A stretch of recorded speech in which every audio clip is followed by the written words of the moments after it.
Something has been on my mind for quite some time now, and only now, yes, and only now I've decided to break my silence. I think right now the timing seems to be good considering the amount of bullshit that WWE has done over the years when it comes to failing to create new stars on their show. You always hear people talking about the future is here, the future is now. Well, all I have to say to that is, where is it?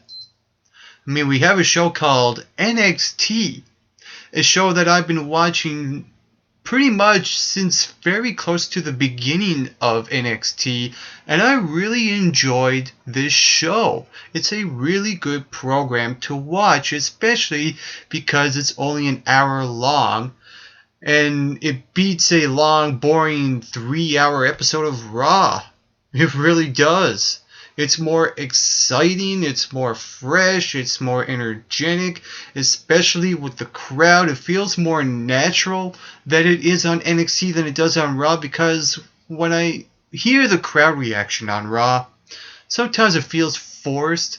The commentators, the people in the back, want to get the crowd to get behind the right guys at the right time instead of letting it out all come naturally into who they want to like.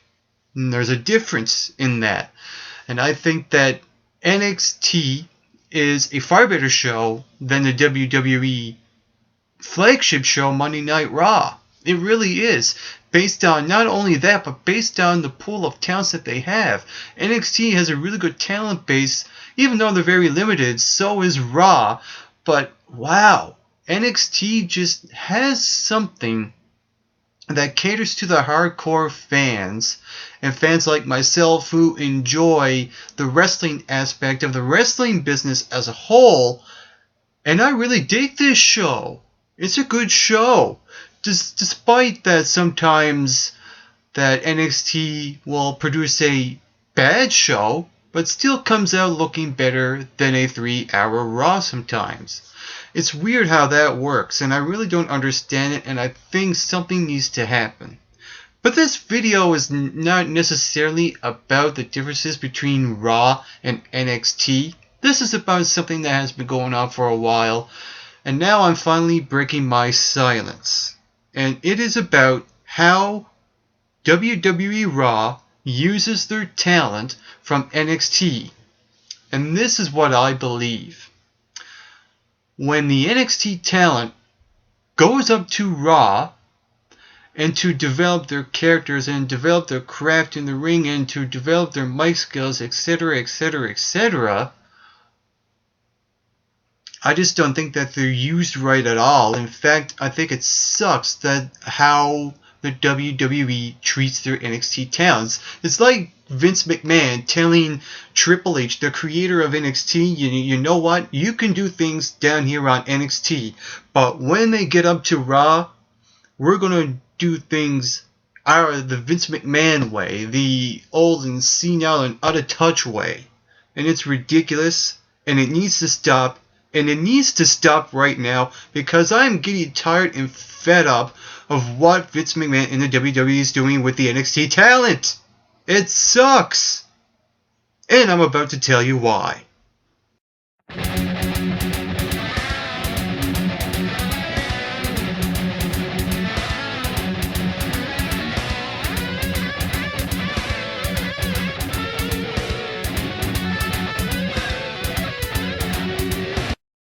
So throughout this entire video, I'm going to provide you of examples of superstars or talents that have been on NXT and have been brought up to the WWE flagship show, that is Monday Night Raw, and why I strongly and firmly and still believe that the WWE intentionally sabotaged them, screwed up their momentum, dethroned them, de-pushed them to the point where I just have to say, I'm sorry, but enough is enough.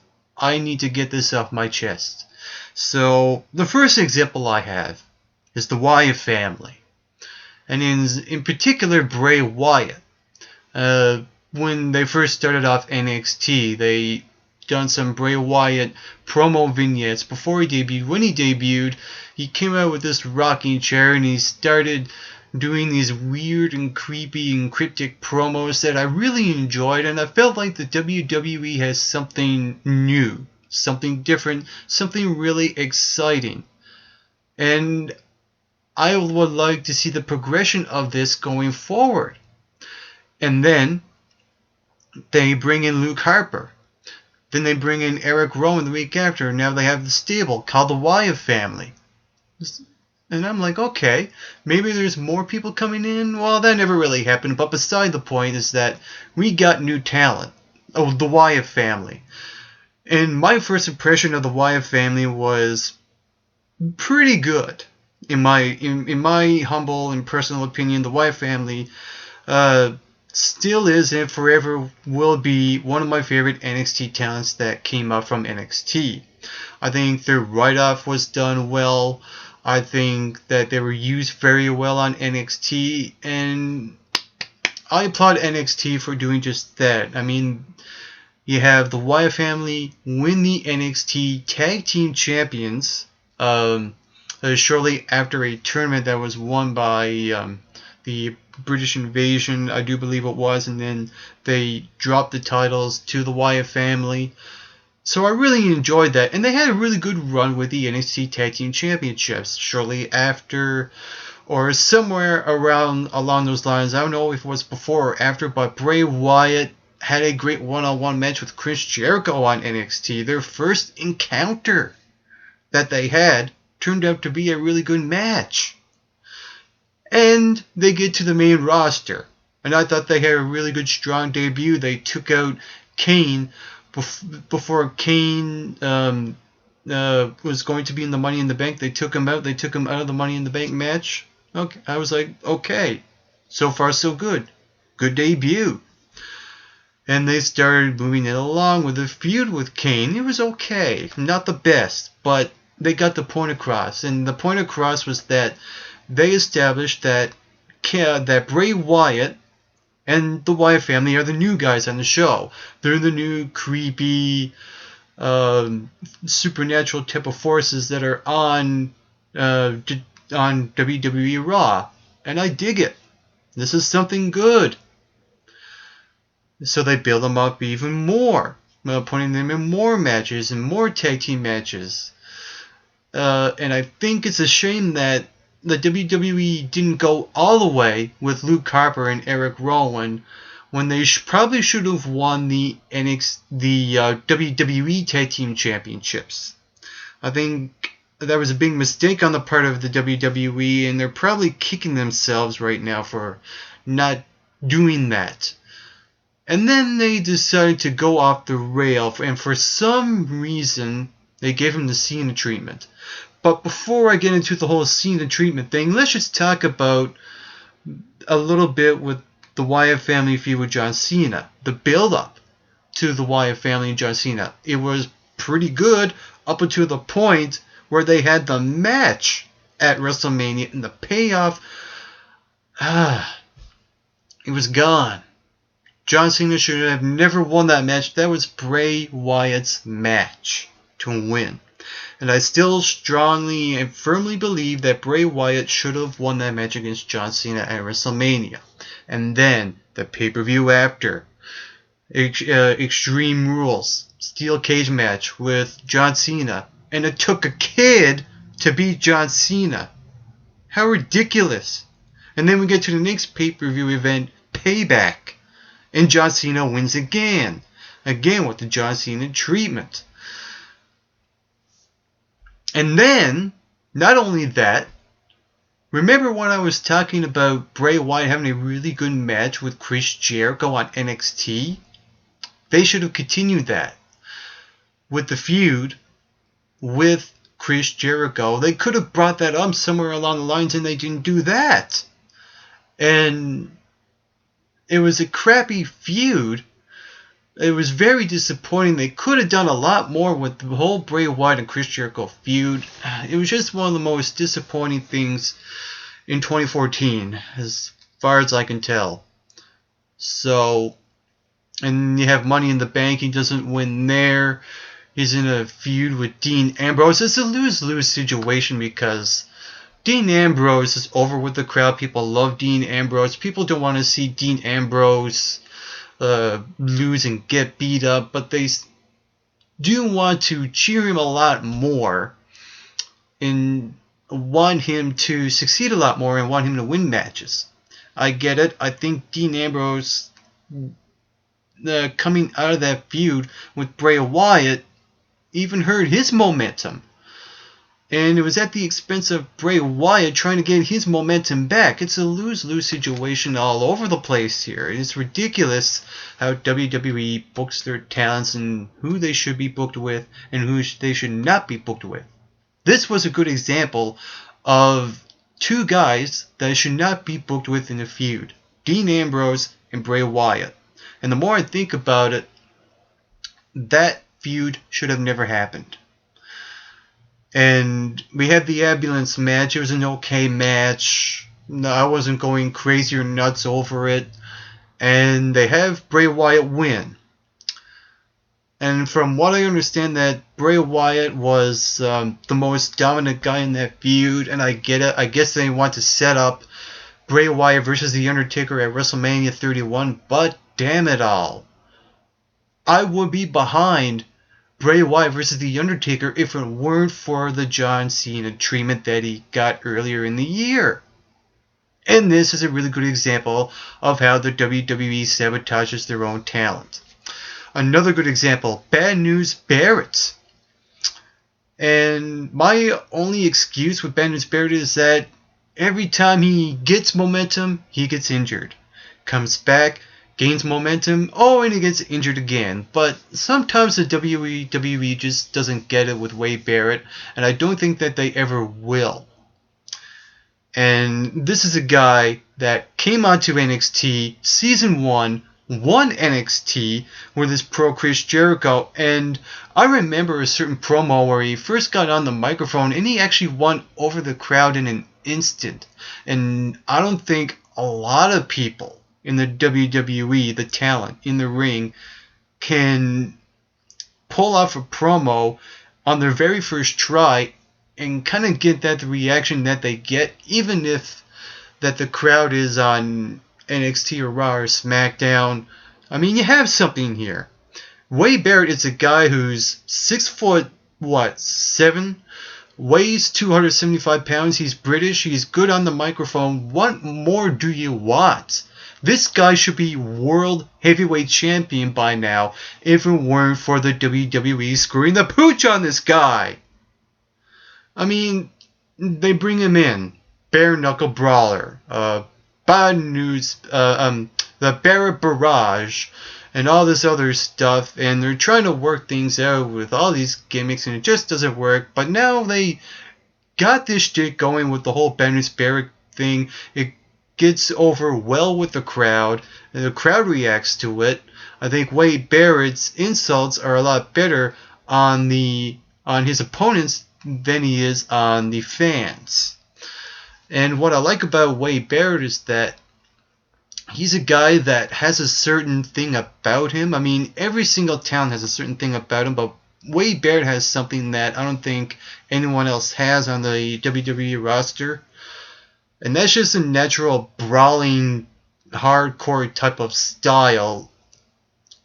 Not considering Cesaro has that as well. But all I have to say about Wade Barrett and Bad News Barrett overall in general, I think that he needs to step away from the Intercontinental Championship title picture and should be in the world title picture. Even that, he should be the champion. So I think that WWE really screwed him as well. But he also has time to grow, so I'm hoping that the WWE actually does something right. But let's just get back to the negativity here just for the fun of it. And now we get to someone like Bray Wyatt's brother, kayfabe-wise, Bo Dallas. Here's a guy that is a former NXT champion, and in fact, I think in my opinion, the best NXT champion that NXT has ever had on the show. He's a good heel, I think. He is a good promo worker. He's very good at sarcasm and stuff like that, and he just is so irritating. You just want to punch the guy in the face. He's a good heel and it works. And I like that when he came back to NXT, he was Mr. NXT. He had a mask on and he doesn't want to leave NXT. NXT is his home and he just doesn't want to leave. That stuff was hilarious and I love his write-up on the show. And they put him on the main roster. They have him go on this accidental winning streak. And it was starting to get over with the crowd until all of a sudden the WWE decides that we're going to have R-Truth beat Bo Dallas in a match that has no purpose or no meaning behind it and no significance whatsoever, just for the sake of doing a feud between the two of them. I don't even know where to begin. That was a terrible way to end Bo Dallas' winning streak. If there was ever a time to break the accidental Bo Dallas streak, it would be at WrestleMania. I mean, here's something that you could have done. You could have had Bo Dallas in the ring at WrestleMania issuing an open challenge, and bam, out comes Goldberg, the guy that had his streak long before Bo Dallas, and just cleans house and beats Bo Dallas. That's something Bo Dallas could benefit from if it weren't for the intentionally screw job of Bo Dallas' winning streak. That was terrible, and it sucks. And now we're going to talk about someone by the name of Roman Reigns. Ooh, where to even begin with Roman Reigns? I mean, here's a guy that was on NXT for only a couple of weeks. It was one of those blink you missed it moments. It was like, okay, where the heck did he go? Oh, wait. He just debuted with these two other guys. Oh, wait, I know that guy. That's Seth Rollins. He was a former NXT champion. I don't know who this guy is. Who's Dean Ambrose? So that was my reaction when the Shield debuted on Survivor Series, taking out Ryback and all that stuff. Yeah, they took out the wrong guy. Yeah, whatever. But Roman Reigns. Here's a guy who's a former NFL, college NFL guy. Was only on NXT for a couple of weeks. Blink and missed it. And now he's all of a sudden on the WWE main roster. I mean, that was just way, way, way too soon for Roman Reigns to be on the main roster. And you wonder why the fans are not reacting to him the way that the WWE wants the fans, the way that they want to react to him. I mean, here's a guy that made his debut with the Shield. There was a good stable. And until they broke them off, they branched them off into singles people. You have Dean Ambrose going on his own path. Seth Rollins wins Money in the Bank. And then you have Roman Reigns. A guy that really should be portrayed as a badass. Someone who he is going to talk, is straight to the point, and he'll tell you what's on your mind, and it's no bullshit. And what does WWE do? They have Roman Reigns backstage cutting a Superman-like promo, saying stuff like, I'm going to go fast like Superman, and pew! And all this other stuff, and it sounds like something out of a 14-year-old's basement working on a promo for his backstage wrestling world or something or whatever. Oh man. And this was a guy that the WWE was high on back in 2014, early last year, when they had him break Kane's record of most eliminations in the Royal Rumble. And now it's Royal Rumble season, WrestleMania season coming up, and they want Bray Wyatt to win. I'm sorry, but Roman Reigns is not ready. And I strongly, firmly believe that the WWE needs to establish Roman Reigns as a character on his own, a badass, instead of a watered-down Cena version 2.0 Superman yada yada crafty scrap, skipty skipty whoopty woo. This is terrible. And you wonder why the WWE fails and creates new stars, where Roman Reigns is a fine and good example of that. And another guy, Seth Rollins. I know that some people are going to say that Seth Rollins is pretty much their guy, and there's not a lot of talent on Raw to say that one stands out above the rest. And Seth Rollins, I could see why people like Seth Rollins. I really do, but I don't think he has accomplished enough just yet. Yes, he's a guy that broke off the Shield. Yes, he won Money in the Bank. But he really needs to do something groundbreaking to make himself stand out, and he has not done that yet.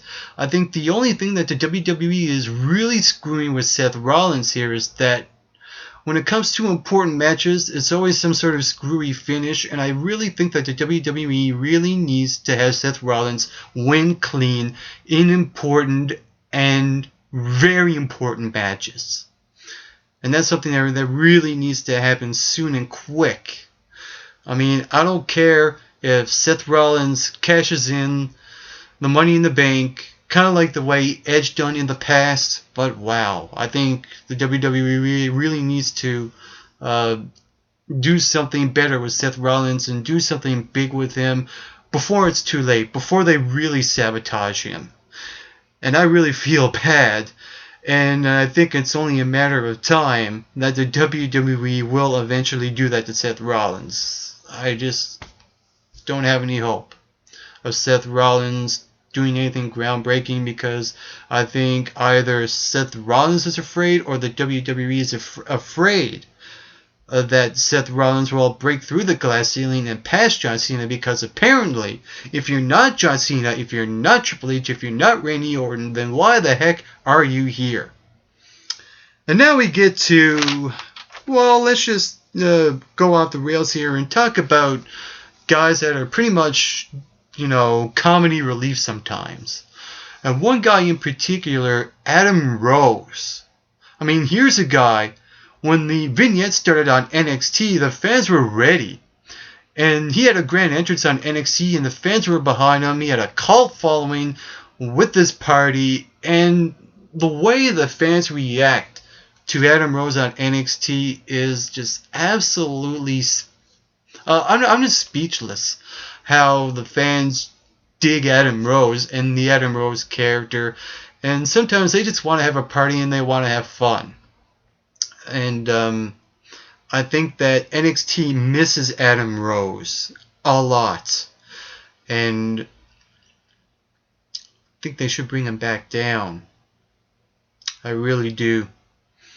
Get him off Raw, put him back down to NXT, because the fans, I think, the NXT fans are missing out on the party.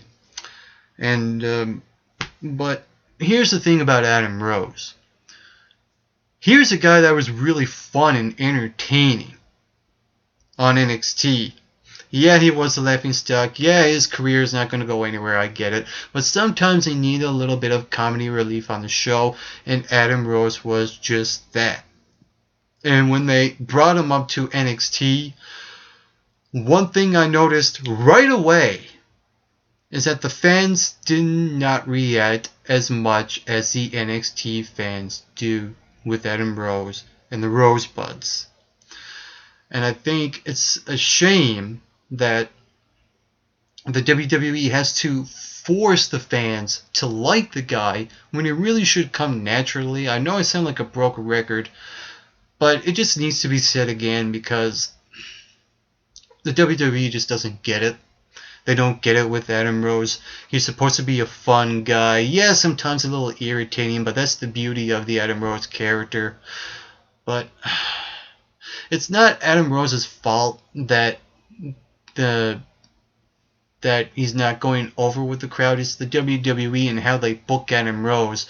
I mean, they have Adam Rose come out and he has a 2-minute match and then he leaves, and that's pretty much it.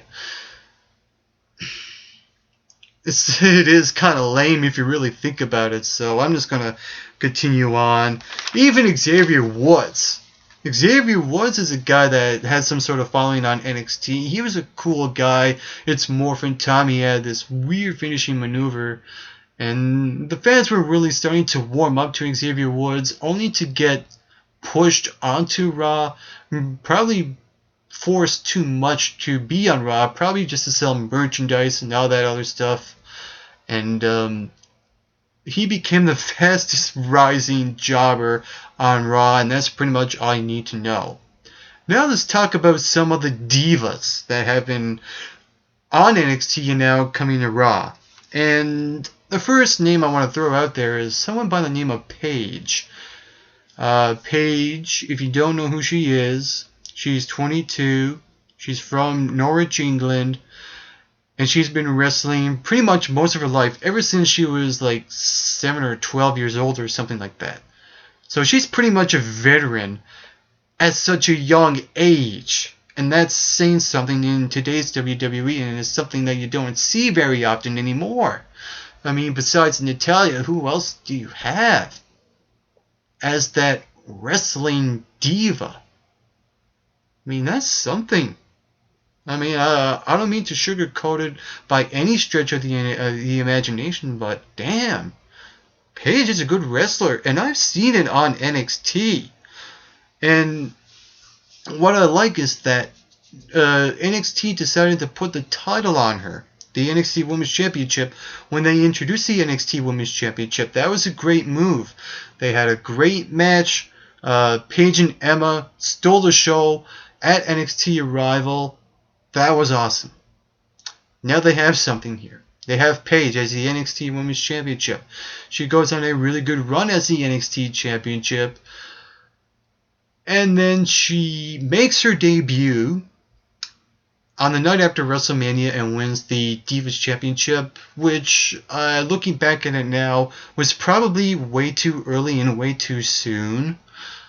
And for some whatever God reason on NXT, JBL decides, oh, we're going to strip you of the NXT Women's Championship because you are now the NXT Divas Champion.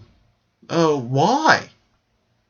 Why strip her of both belts when you could have just written her off defending the title and losing the championship to Charlotte? Because she was on the next NXT TakeOver show when Charlotte and Natalya had their match. I mean, you could have just easily had Paige versus Charlotte, but no. What does NXT do?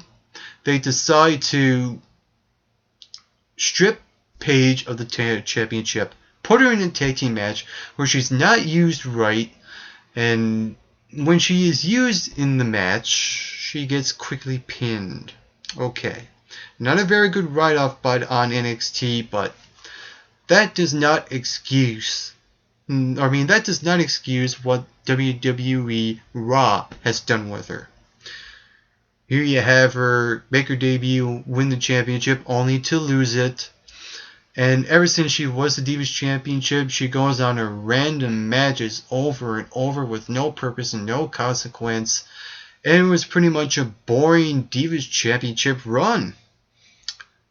And then they decide to drop the belt to her, and now she's a heel, and now she's back as a babyface. They're playing God knows what with her character. It sucks. I mean, they do things over and over with Paige. I mean, just make up your mind. What do you want to do with Paige? Do this, do that. Stick with one thing. And if it doesn't work, do something else. Okay, if that doesn't work, then what? I mean, the WWE just doesn't get it. I think that Paige is a really good heel, in my opinion. And they just decide to quickly turn her heel, only to turn her babyface. I mean, there's going to be a point in time now where they're going to eventually turn her back heel, and it's just going to be heel, face, over and over and over. I can't stand when WWE does that. I really don't. It's just plain hot potato or whatever it is you want to call it with Paige. It sucks. The WWE needs to stick with one thing with Paige. And if it works, it works. It goes over. Let her be her own person. She's supposed to be the anti-diva. I mean, here's the thing, and this is also something that I've noticed as well with Paige. When she was on NXT, she was working great matches over and over on NXT, and when they brought her up to Raw, They don't use her right. They don't utilize her talents right as a wrestler on Raw. And at this point, I'm starting to believe that, wow, NXT does really good wrestling, and when these wrestling talents get to Raw, they hardly wrestle. Okay, so what was the point of doing that when you're not going to do that on your flagship show that is Raw? It's terrible. Then you have Charlotte, who just recently had a 2-minute match against Natalya. Now, before I get to that match, I will talk about, just a little bit of Charlotte. She's Ric Flair's daughter. She wins the NXT Women's Championship at the next TakeOver show against Natalya in a tournament to determine a new champion. She wins. She goes on a decent streak, and she's still the champion. And for some reason, when they decided to bring her to Raw and test her out, they put her in a 2-minute match with Natalya that hardly showcased any of her talent, and they have her lose?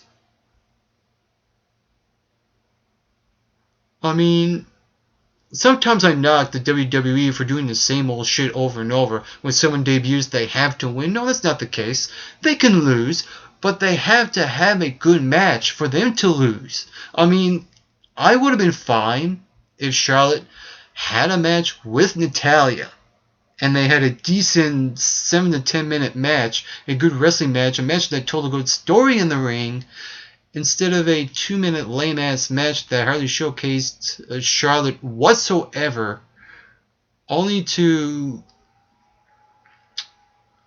have Natalya win for some reason. I just don't understand.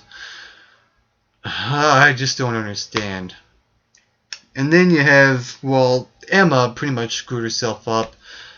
She stole an iPad apparently at Walmart. So, and you know what happens when you do something illegally, something that's wrong, that the WWE is going to screw with you if you're not John Cena, apparently.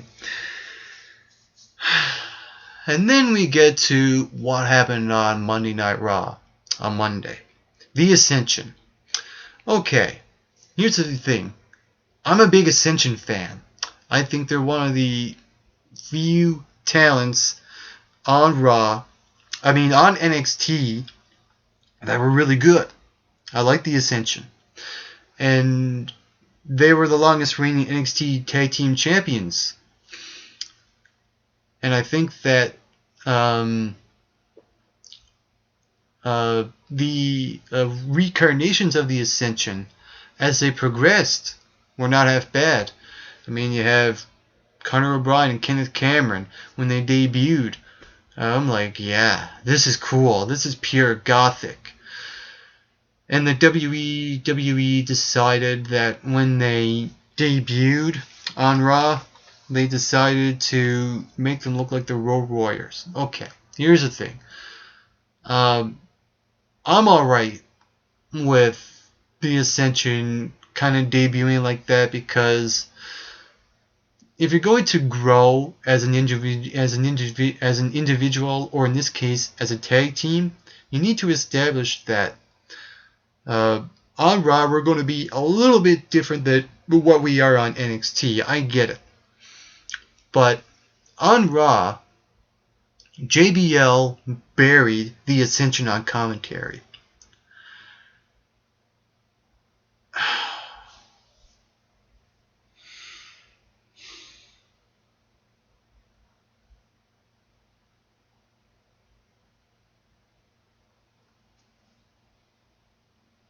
And you wonder why the WWE sucks in pushing younger talent, new talent, whatever the case.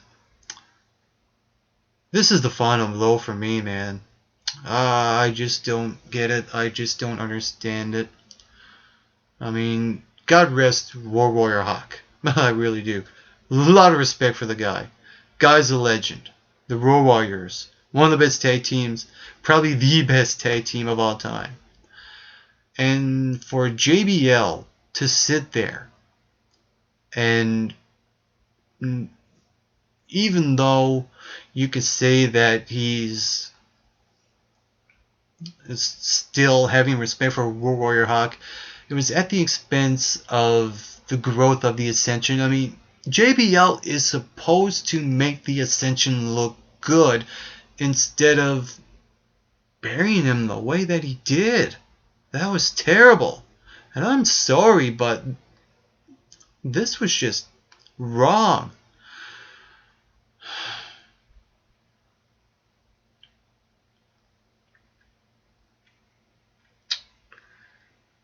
It's just beyond me that WWE Raw does not have faith in their own talent. I think they're afraid to push them. I think they're afraid to do anything high risk with them. I think that they're afraid to do pretty much everything. And I hope that they speak up eventually. And if someone doesn't, I will. And this is my take on it. I mean, what is the point of talents on NXT wrestling good wrestling matches, putting better shows, even especially 2-hour pay-per-view shows, than they do on the main show? It's just ridiculous. And I hope someone in the WWE wakes up and realizes that what they're doing with the NXT Championship. They have him on NXT. They wrestle a good wrestling match. When they're on Raw, it's a watered down match that hardly showcases their talents. Even for the guys that are starting to come on Raw and want to progress. Even the guys that they sabotage and hurt their momentum in the long term, in which they so desperately need new talents to become the future, when the future is just not there. I'm not saying that the future is not there. I'm saying that WWE is just doing all the wrong things with their NXT talent. Yeah, this video has just gone on for way too long now. It's time to wrap it up. If you have any thoughts on regards to what WWE does with their NXT talents, comment below and let me know. While you're at it, you can hit that subscribe button down below this video. Share this page to your friends and family on Facebook, Twitter, whatever social media outlet you use, and get plenty of rest, and always do your best.